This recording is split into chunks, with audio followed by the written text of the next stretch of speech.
रस्ता ओलांडणाऱ्या वाघाचा लोकांनी अगदी जवळ जाऊन व्हिडिओ आणि फोटो काढल्याची घटना ताडोबा व्याघ्र प्रकल्पातील पद्मापूर मोहर्ली मार्गावर घडली। काल संध्याकाळच्या दरम्यान मोहर्ली गावाजवळून एक वाघ रस्ता ओलांडत होता।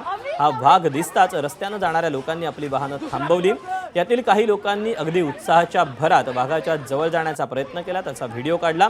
वाघाच्या जवळ जाऊन व्हिडिओ काढण्याचा हा प्रकार अतिशय धोकादायक असून वन विभागाने अज्ञात लोकांविरोधात गुन्हा दाखल केला आहे। याशिवाय सर्व वाहने जप्त करण्याची प्रक्रिया सुरू असून आरोपींची ओळख पटवून त्यांच्यावर न्यायालयीन कारवाई देखील केली जाणार आहे।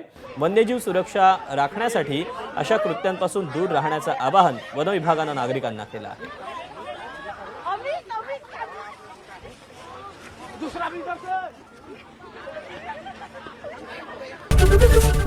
एबीपी माझा, उघडा डोळे बघा नीट।